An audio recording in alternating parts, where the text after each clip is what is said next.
Hey everyone, and welcome to Ahsoka Episode 4 Breakdown. This is by far the best Star Wars episode of anything that we've had since George Lucas sold Star Wars. In my opinion, I think with the right director, writing, vision, and Star Wars understanding, we can finally start to get Star Wars as it was meant to be. Now, I think the lightsaber fights in this were fantastic. However, they were not nearly as great as what Nick Gillard could have created had he worked on this project. I think they would have been much more fluid, and well, we can get into the nitty-gritties, but let's first get right into the breakdown. So sit back, relax, let's begin. As we start the episode, Ahsoka and Sabine discuss their game plan as Huyang fixes the ship. Ahsoka is facing a very difficult choice. She realizes if they can't get the map, then it must be destroyed, meaning no one will ever find Ezra, but also this means no one will ever find Thrawn, and perhaps the galaxy will be safe. Sabine thinks Ahsoka is too callous to be doing something like this to their friend. However, Ahsoka is all about the greater good,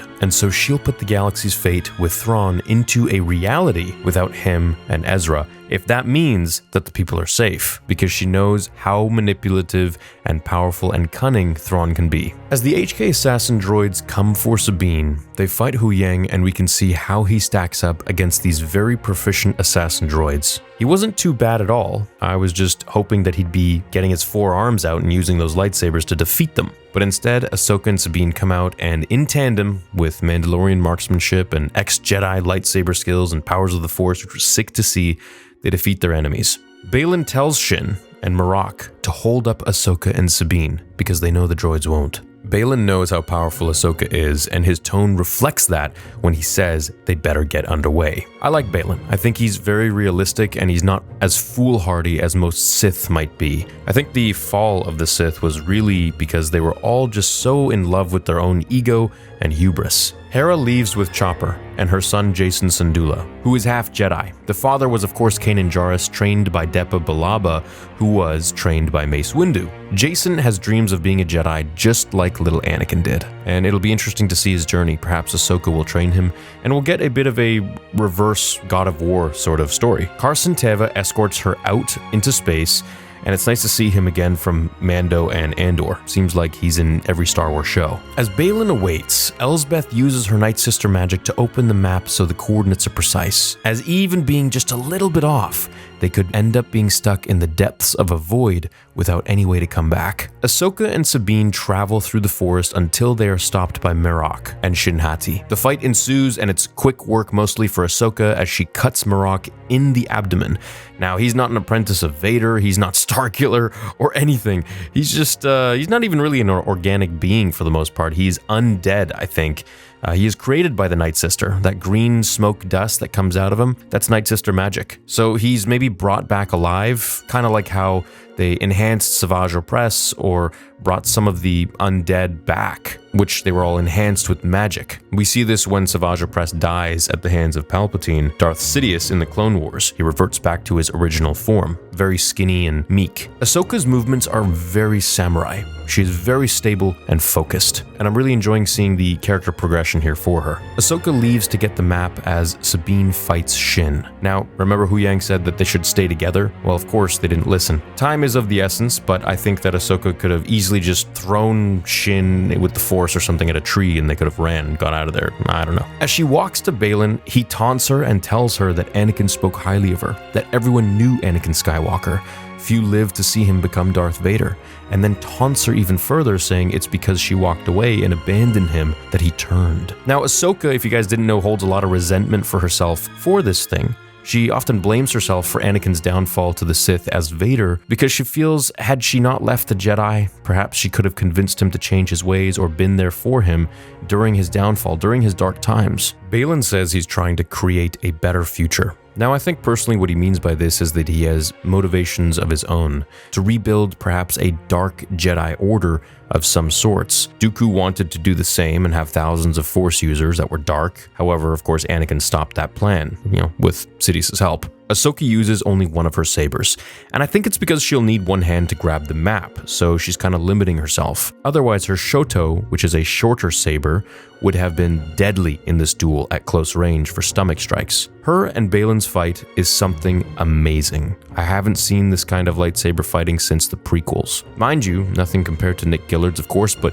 great to see nonetheless. Shin disarms Sabine, where Sabine tries to use the Force and Shin flinches. Now, I don't think this is because she used the Force at all. I think it's because Shin just thought maybe something would come at her, perhaps. But I could be wrong. Maybe she used the Force for half a second, but it was pointless. Balin and Ahsoka continue to fight, where he tells her that Anakin and her legacy only brings death and destruction. So he clearly doesn't like Vader, and probably didn't care for the Empire. Or perhaps he felt Anakin's betrayal of the Jedi and the killing of all the Jedi during Order 66 is what he's massively resentful over. Perhaps he lost someone important to him during Order 66. I guess we'll find out. Ahsoka kicks him aside and grabs the map. This burns her hand. In fact, I think the map actually gets burned into her palm, and maybe she has the coordinates in her hand. This leaves her in pain during the fight with one arm, and she's extremely limited now. She fends Balin off, but it's really no use. He's just too powerful. Something I noticed with his swings is that they are very heavy and long-winded, and I think he's using the heaviest setting on his lightsaber, which means that, one strike is extremely powerful and deadly, as it carries so much weight behind it that it requires a big, strong person to be able to wield that around. Much like, the lightsaber styles in Jedi Knight 2, Jedi Outcast. Shin shows up and Sabine loses herself in anger thinking Sabine died, so she uses the Force to throw Shin into a stone pillar, knocking her out unconscious. This was definitely not a very Jedi thing. She used her anger for sure, but with using her anger, it uncentered her balance. So Balin hits her off the cliff, sending her to her possible death. Sabine shoots and screams at Balin as he blocks every attack perfectly. If you pay attention, he moves his saber before the blast is even fired. This guy is definitely something else, and he's very, very strong. As she threatens to destroy the map, he closes his eyes and reads Sabine's mind. This is a dark side trick. He senses her conflict, that she wants Ezra, and the only way to get him is with the map. He calls her bluff, she won't destroy it. He offers her to come with them willingly, and this was a big twist in the episode. I didn't see this coming at all. It definitely makes the story more intense and something that you just wouldn't really see happening. However, I can see why she did it, as her feelings for Ezra make her desperate and weak. Attachment is forbidden for Jedi. She hands the map to Balin as Shin Hati force chokes Sabine and is ordered to release her after 2 commands. Now, I think Shin Hati might betray Balin eventually, as she seems much more evil than him. The map is back online, and Elsbeth's ship is calculating the proper coordinates. Hera and the X-Wings get into formation as Balin destroys the map with his lightsaber. Now no one can get the coordinates to Thrawn or Ezra. The only people who have it are Elsbeth. However, we gotta remember, maybe the coordinates are in Ahsoka's palm, but I'm not sure. They head to Elsbeth's ship and engage the hyperdrive ring as they blast off. Now, the ring is empty, of course, and a lot of us were thinking maybe a Purgle is going to get strapped to it or something like that, but this is because that they're probably waiting to dock Thrawn's Chimera or who knows what to it when they head back once they get him. This was a monster hyperspace jump, as it disoriented everyone in space in the area. As we pan the ruins and ocean where Ahsoka and Balin fought, we enter the world between worlds. This is a place that we saw in Star Wars Rebels. This is where all space and time echo, so every moment in Star Wars and the Star Wars galaxy can be found here through doors and portals. You can see any moment you want within Star Wars. You want to see Qui-Gon's death? You can do that. You want to see Anakin and Obi-Wan? You can do that. You want to see the original trilogy, any moment in there? You can do that. You'll even hear voices of many different people in Star Wars when you're walking around in this place. Now, Ahsoka was saved by Ezra in Rebels in this place when he pulled her out of a portal as she was about to be killed by Darth Vader when they were fighting. She stands up and we hear Anakin say, "Hello, Snips," as she turns around and sees Anakin Skywalker standing there in the flesh, saying, "I didn't expect to see you so soon." End of the episode. So right here, in my opinion, it might not really be Anakin, but boy, was it amazing seeing our boy Hayden, right? I think it looks pretty fantastic. They did a little de-aging. He looks just like he looked in Revenge of the Sith. Now, a few questions I have here, which makes me really skeptical to see if this is Anakin or not. He's got the glove. He's got his mechanical hand. Why would he have his mechanical hand if he's dead? That doesn't happen. Because in Return of the Jedi at the end, he was wearing a white robe and he had his hands. So what's the deal with that? Why does he have his weapon, his lightsaber? This is kind of weird and off-putting. But then again, maybe this place, the world between worlds, is just where everyone goes when they become Force ghosts. Maybe this is like the next realm. And then when they go to the real world, then they're ghosts. Maybe this is like the next journey. Now, this might not be Anakin. And we hear that with the theme of the Vader theme, and right at the very end of the episode switching up. It might be the son of Mortis, who we hear in the first episode of Ahsoka speaking out to her, or rather, the daughter, who is the son's sister. So let me explain. The daughter is the embodiment of the light side, and if you saw the Clone Wars, you'd know that when Ahsoka died on Mortis, she gave her life to save her. And ever since, this small owl named Morai follows Ahsoka around, kind of like a guardian angel. This is why I think she's here in the world between worlds, which is an impossible place to get to. Even Palpatine couldn't get in here, as if he did, a lot of damage could have been done with altering moments in the timeline, or seeing moments otherwise unable to see.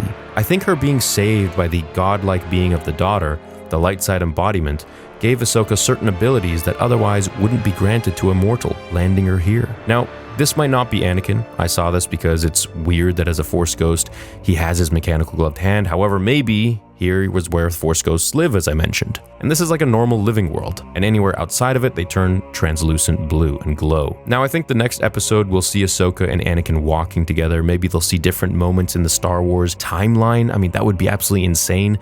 And perhaps he's explaining different scenes and different moments and different things to her. Maybe she'll constantly be blaming herself about how she could have saved him if she had stayed at the temple. And he'll say, well, why don't you find out for yourself, Snips? And maybe push her into, I don't know, maybe Mustafar or something, and see what would have happened. And I think that would be absolutely insane.